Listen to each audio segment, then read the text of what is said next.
ګرانو لیدونکو السلام علیکم.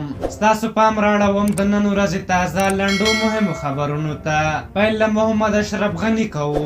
ولسمشر غني د روژې مبارکې میاشتې د رارسېدو په پیغام کې هیوادوالو ته د دې میاشتې د رارسېدو مبارکي ویلې ده. هغه په دغه پیغام کې له وسلوالو طالبانو غوښتي چې د افغانانو اوربند منلو غوښتنې ته مثبت ځواب ووایي او تاوتریخوالی دې کم کړي. طالبان وسلوالو طالبانو یو ځل بیا د اوربند په اړه د افغان حکومت او ملګرو ملتونو غوښتنه رد کړې او ویلي دي چې د تړون له بشپړ تطبیق پرته د اوربند غوښتنه معقوله نه ده او دوی اوربند ته حاضر نه دي. دا خبرې د طالبانو د قطر دفتر ویان سهیل شاهین په خپل ټویټر کړې.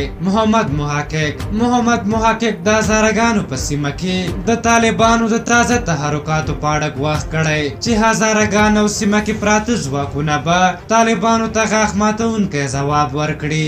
طالبانو له څو ورځو راهیسې په غزني کې د هزارګانو په سیمه کې پراخ تهاجمي عملیات پیل کړي دي او د رشیدان ولسوالۍ هزاره امنیه قومندان په شمول یې ګڼ هزارګان وژلي. تیموتی ویکس د طالبانو له بندخونو څخه د افغان امریکایي پوهنتون خوشي شوي استاد تیموتی ویکس ویلي ټول افغانان د سولې غوښتونکي دي خو په دې برخه کې تر ټولو لوی خنډ بې باورۍ رامنځته کړی دی. هغه وایي د دواړو لوریو طرفدار دی. غني او عبدالله هم سوله غواړي او د نیک نیت لاس غځوي او طالبان هم دا خبره کوي خو دا چې پروسه مخته ولې نه ځي د ویکس په وینا په دې اړه څېړنه پکار ده.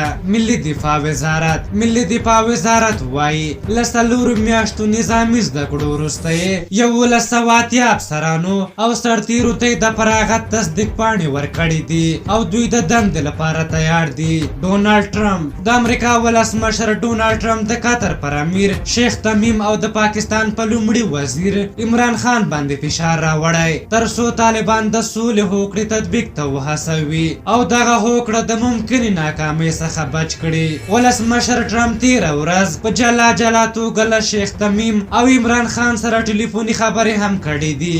د کابل والی پولیس د کابل ښار کرنتین نشي مدیریت کولای. د کابل والی محمد یعقوب حیدري وویل د کابل د ګرځ بندیز په مدیریت کې ستونزې او نیمګړتیاوې شته او په خبره تر اوسه په کابل ښار کې ګرځ بندیز په سمه توګه نه دی عملي شوی. ثبات او همپالنه د ثبات او همپالنې ډلې ترمنځ اختلافات زیات شوي او تر دې دمه دوی کومې خپلمنځي هوکړې ته نه دي رسېدلي او اوس په خپل منځ کې د جوړجاړي او پخلاینې هڅه کوي. جنجال یې له غني سره د مشارکت په ډول دی. روسیه وایي که افغان حکومت وغواړي دوی نظامي مرستو ته چمتو دي. تر دې وړاندې داسې راپورونه هم ورکړل شوي وو چې روسانو ویلي وو که افغان حکومت وغواړي خپل نظامي ځواکونه هم افغانستان ته لیږلی شي. وروستی خبر دا دی چې د بریتانیا اکسفورډ پوهنتون د کرونا وبا ضد واکسین اول ځل انسان ته وشو.